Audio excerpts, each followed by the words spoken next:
live as we can.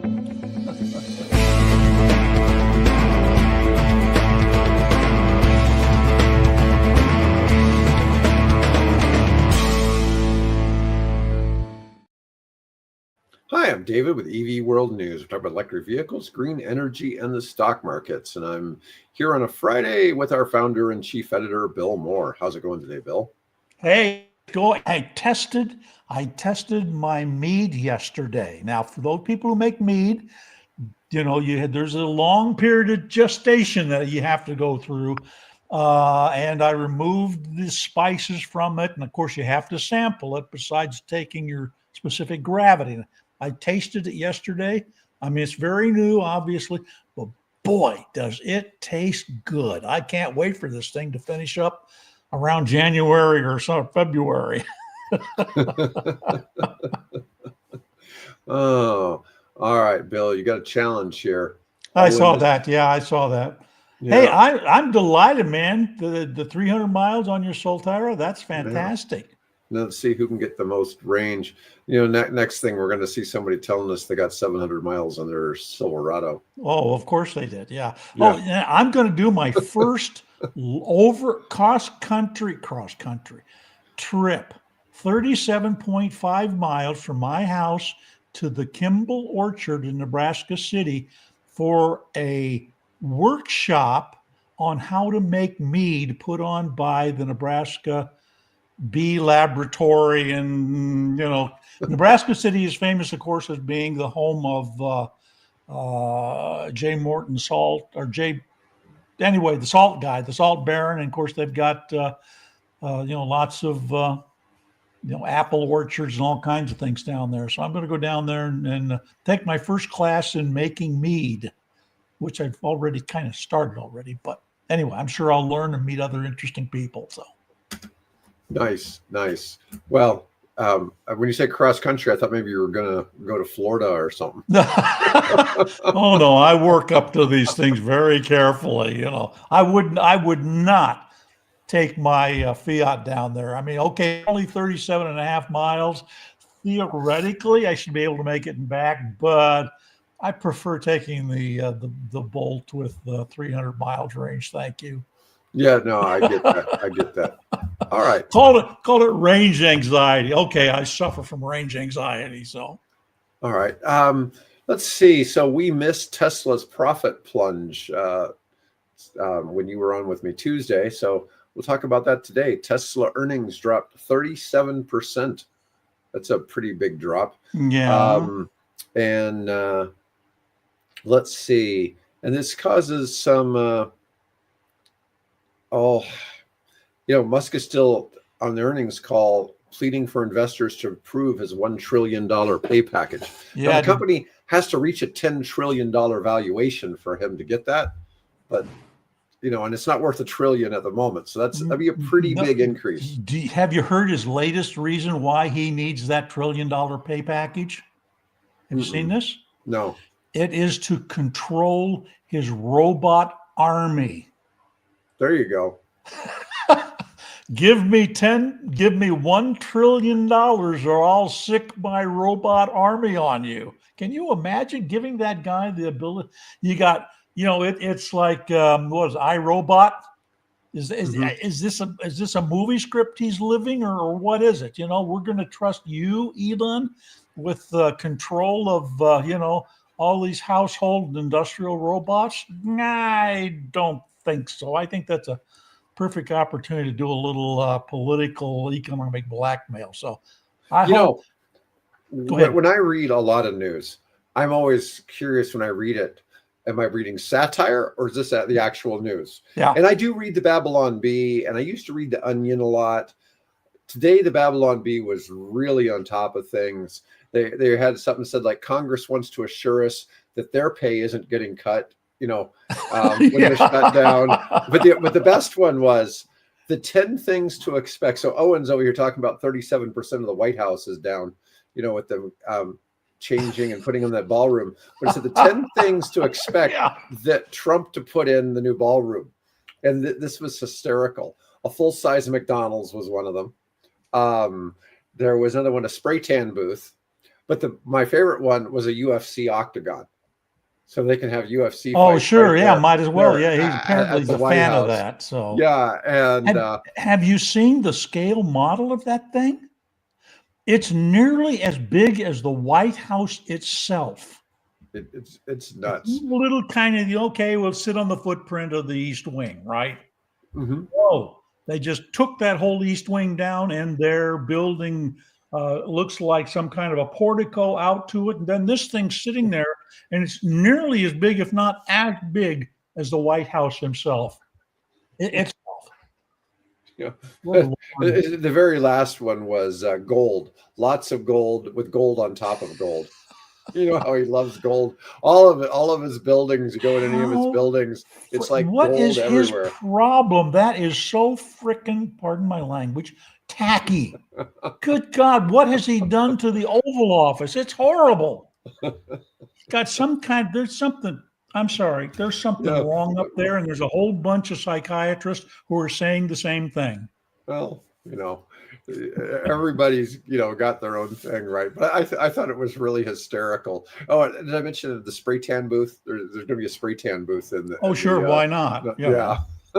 They took Melania's office, right? I mean, They- there were a bunch of offices, over in that East Wing, and they've just Mhm. eliminated that, and they're going to build this big empty ballroom that, with the Right. exception of maybe someplace in the back, there's someplace handy for him to get his spray tan booth. I don't know. I mean, the thing like the news of the NBA today or yesterday, with all of the people supposedly in trouble for, playing badly for gambling reasons. Oh And, yeah, that whole and NBA all these scandal. arrests Yeah, and stuff. yeah. And there was another article that came out how the WNBA was being investigated. And they assured the FBI that they're just bad and they weren't throwing games on purpose. And that one was pretty hysterical too. But anyways, yes, I mean, some of this, I mean, it's like, I just can't believe it's really a thing. I mean, I guess people do gamble. I'm not a gambler, but I'm sure people, I know people like to gamble on sports. It's one thing to like, Bill, I'll bet you $5 the Huskers win this weekend, kind Yeah. of thing, Yeah. but, Well, some of this just gets let me get in that ridiculous. $1 million poker pot, right? Yeah. Nah, that's not me. Sorry, ain't happening. I'm kind of like, oh my God, who's the attorney who talks about? He says, "Now I'm not a gambling man, but I will bet $1. And that's my maximum limit, $1." Right? Yeah. I'm kind of in the same league there. Yeah. I go to Las Vegas, and I think one time I dropped $1 worth of quarters in a slot machine, something like. I mean, it's just not my thing. Sorry. No, I'm the same way. Let's see. Rivian laying off 600 jobs. This is what, the third time they've done layoffs? Well, yeah, they lay them off there in the Illinois facility. I gave them off over in the corporate headquarters, which I gather is moving to Atlanta, right? I think they're moving down to where the new plant facility is being built. Yeah. So yeah, hey, the Bezos is laying off what was it, 60,000 or 6,000 people or something like that at Amazon. Yeah, at Amazon, he's going to replace them all with robots. Yeah, that's a real problem. I mean, we look at AI. I look at ways I can try to make workers more effective with AI. But the problem is, if I make you twice as effective at your job with AI, right, then that means I don't have to hire somebody else. Right. So that's kind of what I'm experiencing here. I generated today, just this morning. If you look into the EV World exclusives, I've generated 3 articles just this morning. I come across a story and I say, well, give me more information on this, or let's like one story was talking. Oh, let's see. It was about the challenge that all of these data centers are putting on the American grid, right? The guy's making the argument that we've got plenty of power. We're pumping record amounts of oil, and we're pumping up record amounts of natural gas, and renewables are growing. But the problem is the amount of LM, artificial intelligence machines that were, bringing spinning up, and the grid can't keep track of it. So Virginia just has a big problem. Virginia alone has 15% of the world's data centers. yeah, wouldn't And surprise me.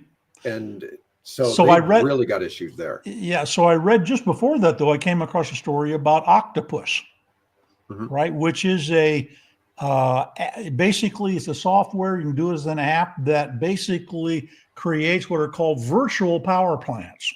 So you Mhm. can take people's cars and the solar off their roof and things like that, and you can tie all that together and manage that to feed that into the grid when it's needed.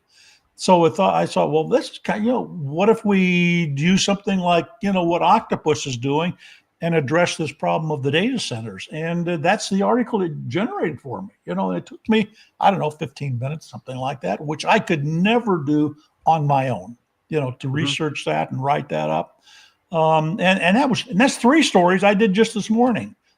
That's, made me way more effective. So, But you know what's interesting, Bill? Neither of us are young men, right?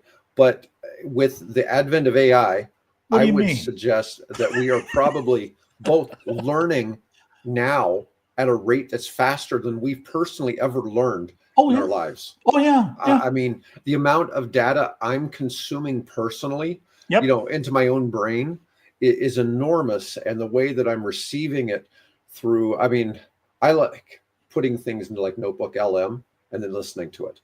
Okay. Okay. So I'll create my own little podcast on a topic. Somebody will send me a 50-page PDF.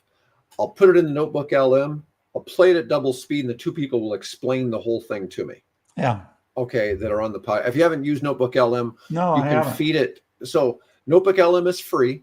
It's a Google product. Okay. And all it does is you take and you can create, let's say we're talking about the EV news for today.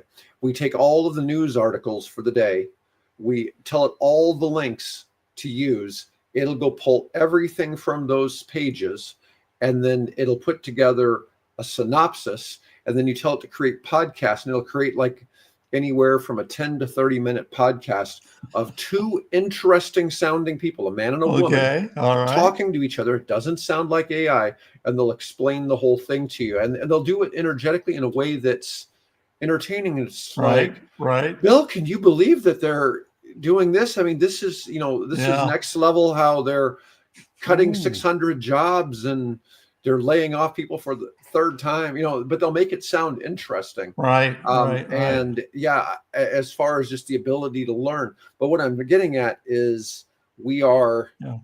at the same time, I like hiring really good people and getting rid of people that aren't really good. Yeah. But I want to make those good people even better Even better. Yeah. by Yeah. making them able to perform more and take away workload from them, of stuff that doesn't make them perform at their Right. best. And this is one of the ideas of using Well, I can see the AI. time, instead of sitting there at my here at my desk, or up at where I work anymore, is up on the kitchen counter because it's more comfortable, on a stool type of thing.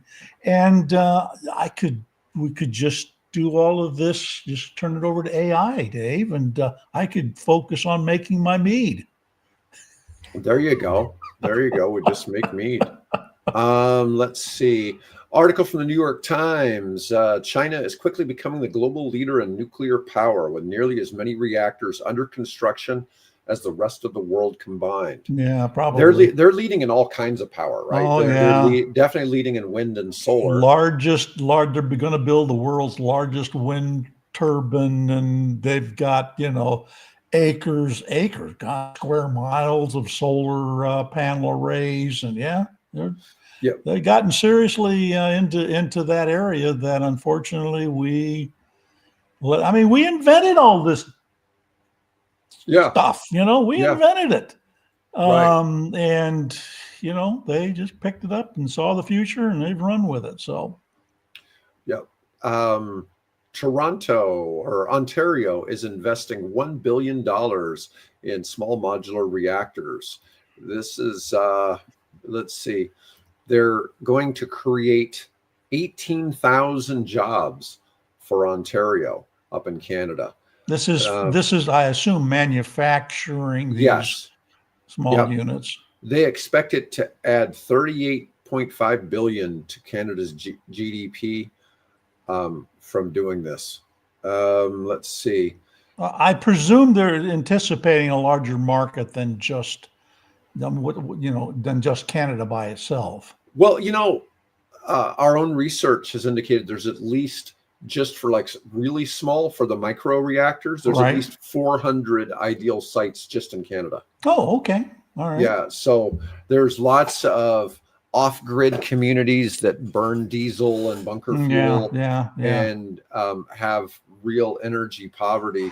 Most of those are First Nations, locations, but they're just they're going to call this the Darlington New Nuclear Project.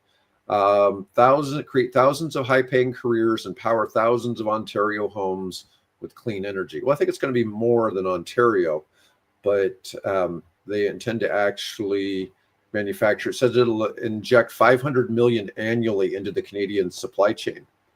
So that's pretty substantial for what they're going to do up there. Yeah. Let's see. What do we do? Okay, one of my articles today. Let me see if I can find the EV World article on this. So sodium ion versus lithium battery strategies. So sodium ion batteries challenge Toyota's 1 EV equals 90 hybrids, which we know that's not true. Lithium scarcity argument. And I don't know where the guy gets this lithium scarcity. The problem is the prices are depressed because there's so much extra lithium on the market. Everybody thought, oh, there's the future. Let's invest in, pull the stuff out of the ground and refine it. Now they've got a glut. I get things all the time. Oh, take a chance to invest in lithium. And it's like, you realize that stuff's everywhere. I've got a guy that I've been talking to that has a project that involves graphene batteries. Okay. And part of it is he wants to refine the graphene into what's called research grade. So regular graphene is worth about, it's got some value. It may be worth $50, $60. I can't remember if it was a kilogram or what amount it was that was worth that much. But if you converted it to research grade, it's worth twice as much as gold. Which is what, sort of like 99.999 purity? Yeah, well, so gold per kilogram is about $70,000 for 2.2 pounds. But it's the graphene's worth about 150,000 for the same amount, for that same kilogram, if it's refined to this really special need. But the problem is, this guy's like, hey, when we do this graphene and they wanted to make a crypto coin for it. Okay. They're saying it'd be worth $38 billion. And I'm like, no, that's not how economics works. If you had that much research grade graphene, it would now be worth as much as dirt. Okay. Because there'd be so much of it. There'd be so much. If you increase the supply, see, the thing is, there's probably not a whole lot of research grade graphene on the planet. So that's why it's so valuable. So it's so valuable because nobody's so really made more. Much. Yeah. So if you made $38 billion worth of it, it would now probably be worth a few $100 million for the whole batch. Yeah. It would go down in value probably 95 to 99%. And I assume this is, most of us use for battery for battery storage, but there's some more. Apparently, but when I read, the research grade is used for higher end batteries, and I'm just like, well, how much higher end are you going to make a battery from one to the next? It's not. I suppose for spacecraft or something like that. Where you. Well, one of the arguments is that with graphene, you can charge a graphene battery at 50 times the speed you can charge a lithium ion battery. Okay. But then why isn't anybody in the EV space using graphene? That's a big question. Well, and maybe it's only that way if you have the research grade. And so that makes it be out of reach, Right. right? And so you have, it just brings up these additional questions. Now, the guy that I'm talking to, he's an engineer, but he's not an economist. Okay. And so, you can take some of the stuff, but the stuff isn't linear. When you're in some fields, things are linear, and economics, everything's on some kind of weird curve, Yeah. right? And you're trying to explain why the curve is behaving like it is, because it's not scientific, right? I mean, there's obviously some rules there, but you know what I mean? With math, there's generally one answer, right? With economics, there could be different, it's opinions to a degree. It's not exactly like telling the weather, but some of it is not far off. Yeah. Right. So anyways, back to our topic though, on the sodium versus lithium. So Europe favors full EVs. The article says the US subsidizes hybrids. Not sure about that. Emerging markets seek pragmatic solutions. The strategic divide will reshape global mobility and potentially determine which countries lead the transition. Now, this is one of our own articles, although for some reason that EV World page doesn't load properly. Sorry about that. Yeah, that's all right. But I wanted to talk more about this topic. Let's see if I can get it to load properly. What's the title? Let's see. The battery divide, sodium ion versus lithium strategy.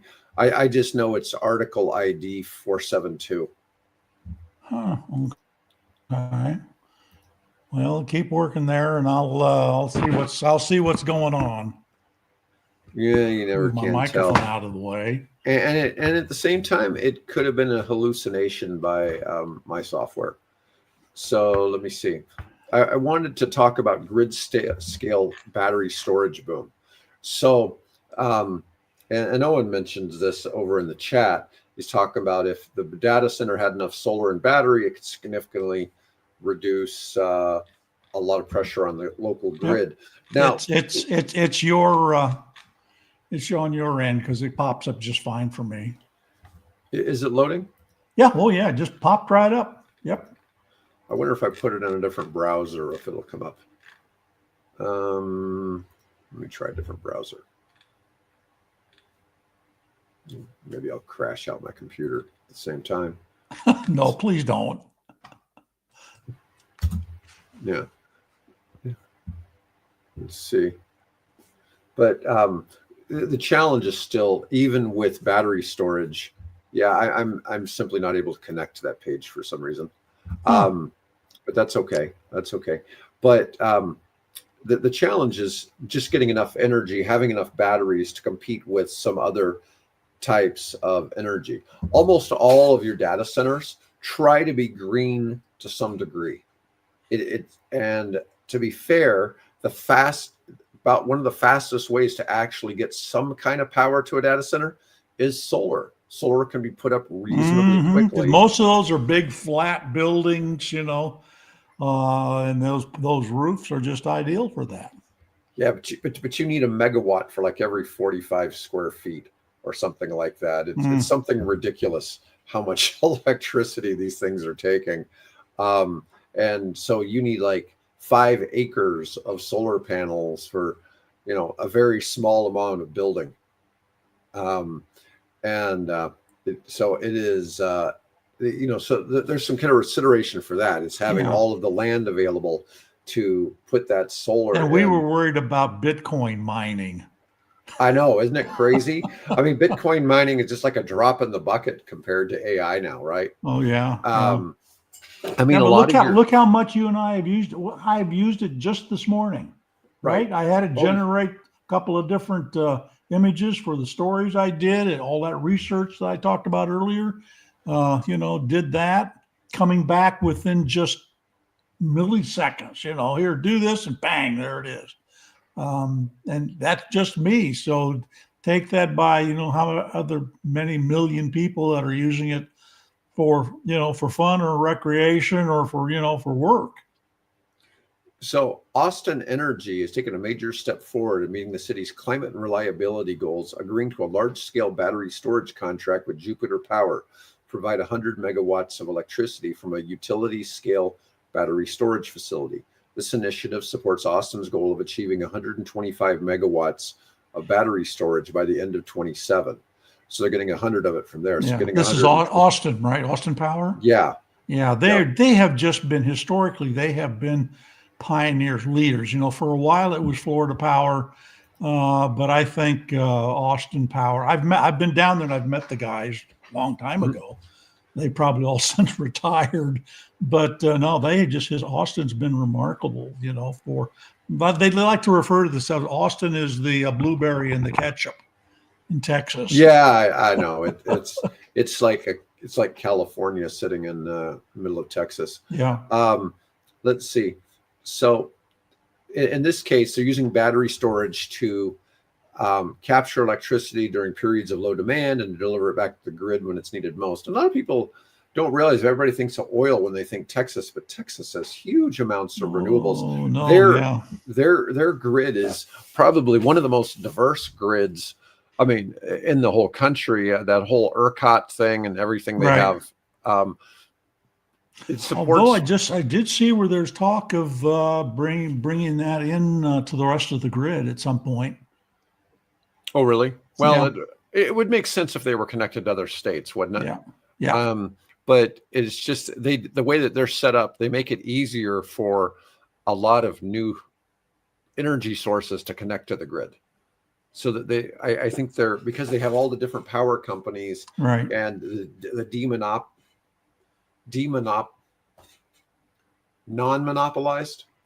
To demonopolize? Yeah, demonopolize. Yeah, I don't think that's is that a word. Yeah, I don't think it is. They don't have the monopoly structure of electricity like all the other states do. I think they have an easier time with going through some of the red tape of being able to set up transmission. Yeah, that was the whole point of doing the ERCOT, right? Was to get away from that. Of course, then there's those of us here in socialist Nebraska. We're like the only entire state that is publicly owned, unmonopoly. Okay, thank you, Owen. We'll come up with some more words. If we really need some more words, we'll write a letter to George Bush Jr. He always came up with a lot of new English words. Right, exactly. Yeah, in Texas, of course. Yeah, we'll strategize it with him.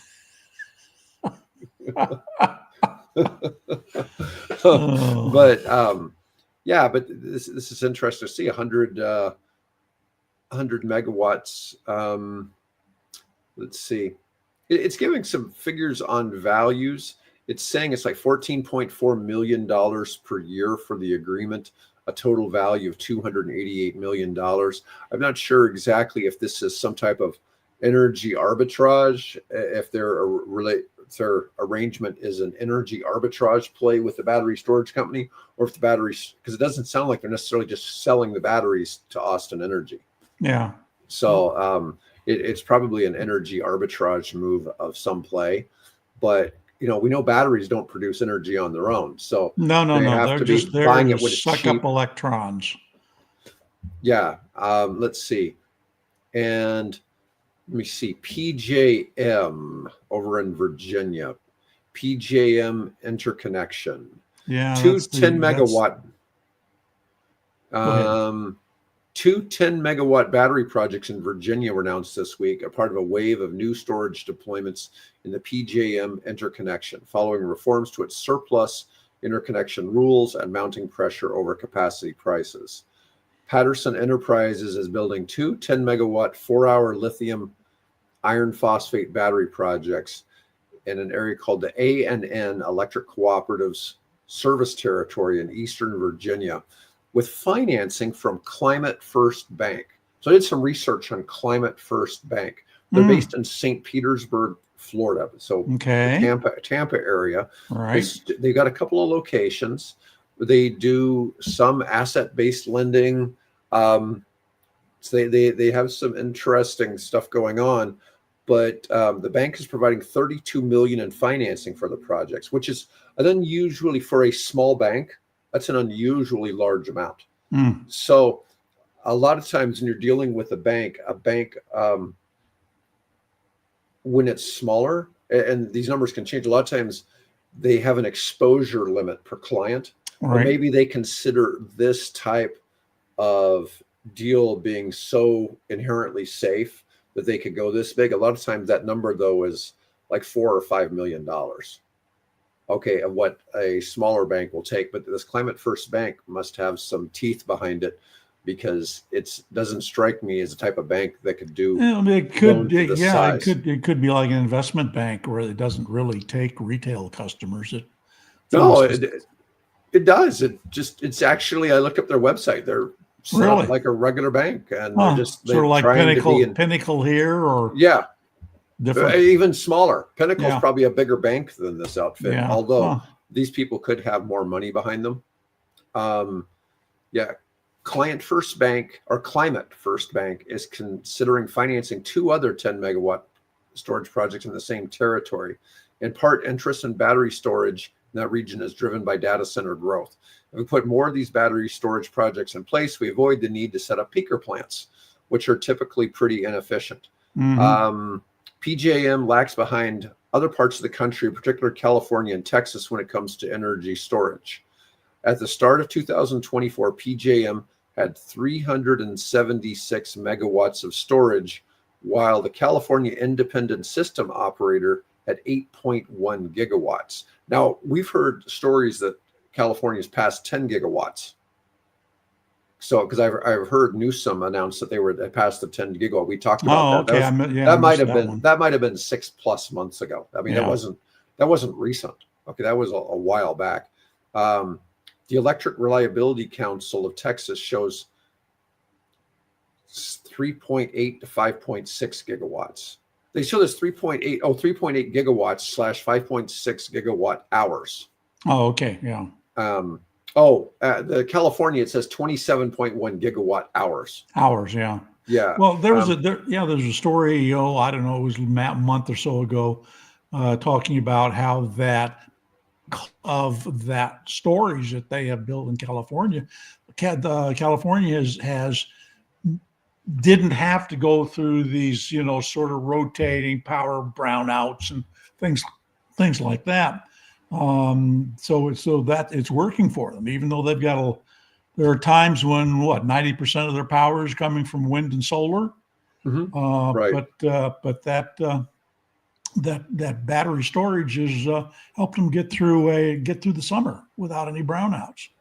Okay, so a report by the Brattle Group, which was commissioned by the U.S. Energy Storage Coalition, concluded that PJM needs to add 43 gigawatts of storage by 2045 to ensure reliability and mitigate cost increases. So they need to go from those this data 20 centers to 10 megawatts to 43 gigawatts. So they need to up that number by 2,000 times. Yeah. So that's a big deal. This is kind of like when I talk about nuclear fusion. It's like, are those numbers realistic? So anyways, but it's progress. But I found it interesting to some of the things that I dug up in that particular article. Let's see. EV charger build out continues despite Trump. U.S. added 699 DC fast charging stations and 4,000 charging ports in Q3, despite policy changes. Most of this was probably Tesla was most of it. Tesla was the leader in this, but let's see. The national total is 12,375 stations with 64,486 charging ports. And those are fast charge, or those are just those are fast charge. Those are DC chargers. Oh, that's great. Yeah. Let's see. The rate of construction was slower than the second quarter, but the charging stations become more reliable and are being used more frequently. Notably, the utilization increased the most in summertime destinations such as Maine, Montana, and Oregon. An indication that people were driving electric cars on summer vacations. Cool. So, great. yeah, I thought you might like that one. Yeah. Let's see. All right. Oklo. Oklo has broken ground on the first SMR at the Idaho National Laboratory. This is part of that thing to have a reactor operating at the national labs by July 4th of next year. Been there, and done that. Yeah, I know exactly where that is. Yeah. It'd be interesting to see where that comes. Let me see. Is Oklo on our ticker today? I don't know if it is. It's interesting always to look. I let you I comment. I didn't see it on here. I see new scales on there, 1.81. The nuclear stocks took a bath for the last 3-4 days. They reversed about 33%, pretty much all of them. Because somebody came out and said that they thought that Oklo was a big investor in Oklo, when it hit $180, sold like 8 million shares. He decided to take his profits and go home. Yeah, and they didn't sell out of their ownership. They just took some off the table when it was really high, and that caused. And then somebody disparaged NewScale, and I saw a couple other things, and just like whoop, it all rolled back, and cascade domino effect. Right. And anyways, but then yesterday they were all back up a good chunk. Today they're all back up another chunk. But yeah, if you look, everything's green today across all the sectors. Except Ford Motor Company. Yeah, well, I mean, but it was probably like 12 cents, right? Yeah, I mean, it wasn't negligible. Like yeah. But almost everything is up a little bit. Is in the green today. Yeah. But when you look at some of this, like the Nano up 6%, that's an absurd one-day change. Okay, the whole nuclear industry, the daily swings. Tesla's down though, 2.7. Yeah, but they're at 436 today. It's funny. I keep saying them take these hits, but they were like at 220 6 months ago, and they're double that. Yeah. So it's bouncing off a peak up here. No, it was Lucid that was in the red. Okay, that's not unusual. Down 1 cent. Yeah. It's like no news basically. Oh, Ford's up 10%. Yeah, I saw that. Yeah, it's up. Why is Ford up 10%? I mean, that's kind of random.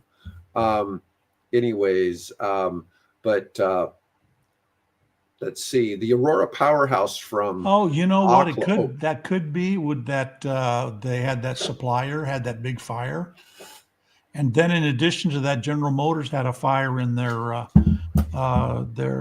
advanced concept vehicle lab, and that made the Ford stock go up? No, there was two different fires. One was at a supplier to Ford Motor Company apparently, and that's they said that's going to take about a $2 billion hit.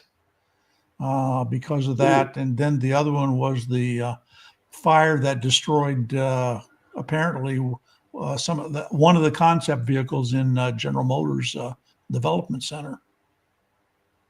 Oh, wow. And they think the General Motors position is that it was a lithium fire. So I don't know. Yeah, well, we don't have Oklo on the stock list today, but the Aurora powerhouse marks the transition from experimental to commercial advanced nuclear reactor with modular design enabling faster deployment than traditional reactors. It's the Oklo one just goes up and down, up and down, up and down. It is so volatile, but it's up 1,000% still from a year ago. Yeah. So it's and it keeps going higher. I've seen lots of people saying it's gonna. Last I looked, it was like at 120. So where are they located? What's that? Where are they located, Oklo? I think they're on the West Coast somewhere. Okay. They're in Santa Clara. Oh, they're at 136 today.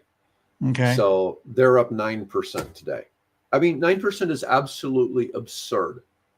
Okay, for a stock to go up 9% a day, it's usually some kind of crazy news. Yeah. But the nuclear stocks will do this every day. If you want a Bronco ride, get on nuclear, right? Yeah, all the nuclear stuff. If you want thrills and spills, there's your choice. Yeah, but anyways, yeah, it's interesting to see because nuclear is one of the few things that both political parties seem to agree upon now. Yeah. And so that's probably one of the reasons why it's doing well, right? That's a Yeah. promising. Yeah. Let me see. Oh, let's go to the Nissan Sakura. It is introducing the AO Solar Extender. This is kind of a funny That's over, look at yeah, Nissan. over in Japan. Yeah, one of the K cars. Yeah, we're not getting this here in the U.S., guys, but No, it's looks like it's a, it looks like it's a big wide surfboard on top of the thing, yeah, and then apparently you pull the other panel out, so you got, you sort of within the overall footprint of the car. You don't have to ride just on the roof. You've got a total area there, and of course it'll provide some shade to the car. Yeah, interesting.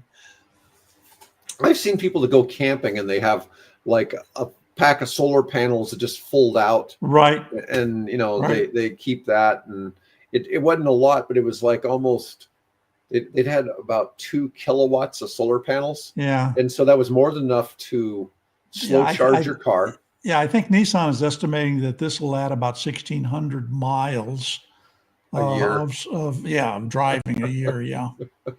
Yeah, that's only 5 miles a day, but for a lot of Yeah. people, Yeah. that could be a pretty substantial. EV drivers tend not to drive a lot, right? In the United States, the No. average is around 7,000 miles Yeah. a year, Yep. and Yep. so that would probably accommodate a fourth of somebody's driving. It's an interesting And it's concept, that's for Japan, sure. which I don't know how many miles. We could probably ask AI what's the average mileage, but I don't imagine it's that much that they drive. I mean, Tokyo, and some of those cities, they have great public transit systems, so there's not as much of a need for you to jump in your car and go somewhere. It also creates shade and Yeah. helps block sunlight. Oh, apparently, I don't know if you can drive it while it's got that. I I don't wouldn't think so. I wouldn't think so. No, I think you have to Yeah, stow it. it just says it creates shade into the, and blocks the sun from the windshield, Right. reducing cabin temperature and lowering the need for air conditioning consumption. But the system has been designed to minimize drag and integrate with Sakura's overall appearance. It looks like it just some type of attachment that goes on it.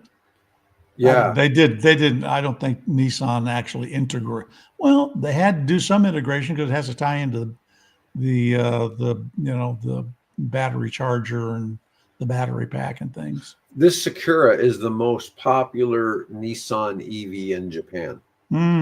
Yeah, little key car or K car minivan type.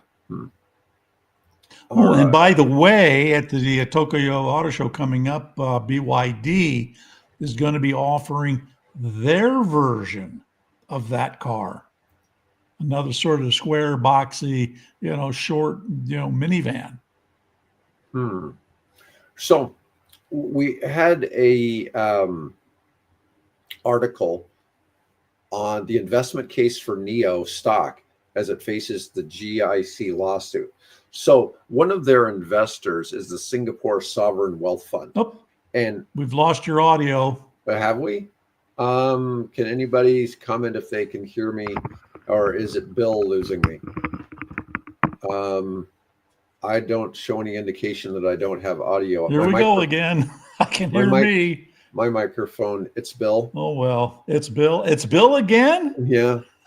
I can see that my mic. I hear you fine. Oh God. It's your headset again. Let's go over here. Yep. Okay. Anyways, so what basically? All right. How's that? I hear you fine. Am I back? No. Yeah. Weird. Exit and come back. There we go.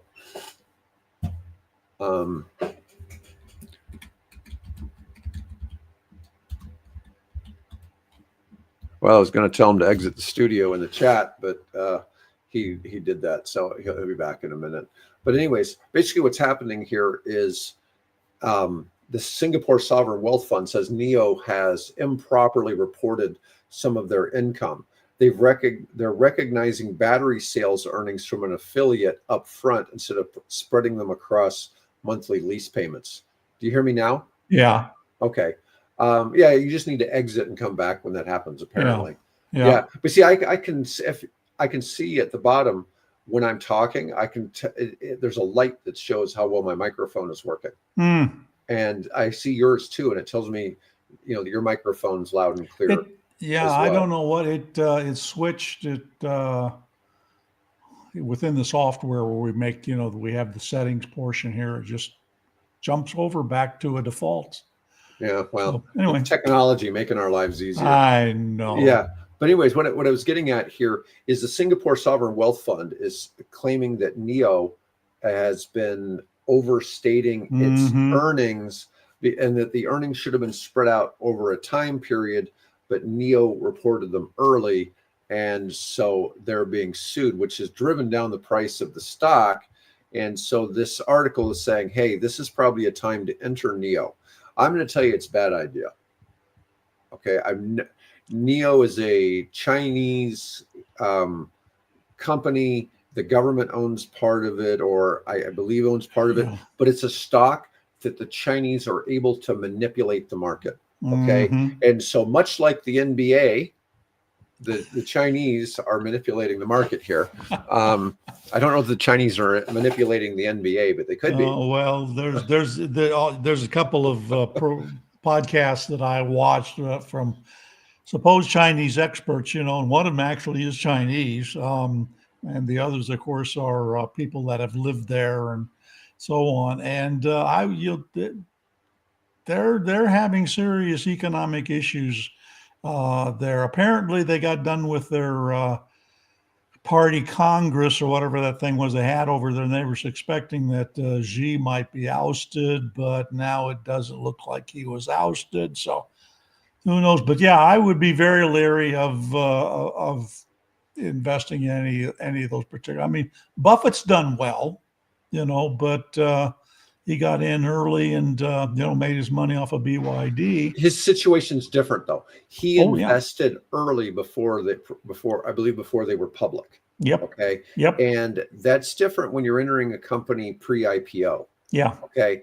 And that's a completely different situation because nobody's manipulating the market with that. Okay. And this is one of the things I can tell people, this is just pretty good advice if you're investing in anything. Don't bet on the NBA. Okay. Especially don't bet on the WNBA. But come on, give those women a break. Yeah. Anyways, but Chinese stocks, even though like NEO's on the New York Stock Exchange, there's manipulation of how the market, and it's just exactly how the Singapore Wealth Fund is suing NEO.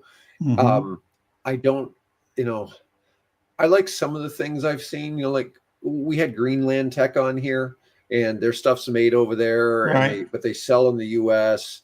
I've been I was really impressed with their CEO. Jeremy Wang was really, in my opinion, was really impressive.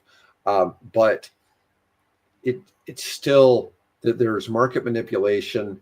And I even ran my argument on this. I've got an AI stock trading algorithm set up to give advice on when to enter or not enter and look at the volatility and different things that are going on. Yep. And it said, just don't. It actually just basically don't. It doesn't even have my bias against Chinese stocks. Yeah. It said, don't do this one. Yeah. Don't put money in it. And then it was starting to give advice if you did own it, what to do with it. But now we have to put the proviso in here that this program, EV World, is for entertainment and information purposes only. That is not for advice on stock investing. We are not experts or authorized to offer that kind of advice. Everybody happy now? Yeah, there you go. But make sure to like, subscribe, and comment to help our That's right. Yeah. But anyways, yeah, it's it's just interesting to kind of see, because I saw this about Neo, and it's like, yeah, I agree with the guy's argument that now the price is deflated, Right. and it should go up. It's just that, once again, it's just a market manipulation thing, and you just don't know what you're going to get. It doesn't behave like good. I like some of the things. I like the battery swap technology that Neo's doing. Yeah. But just because they're first to the market with some of this stuff, a lot of times it's the second to the market who comes and does the same thing a little bit better, Right, that ends up winning. I mean, Tesla certainly wasn't first to market with EVs, right?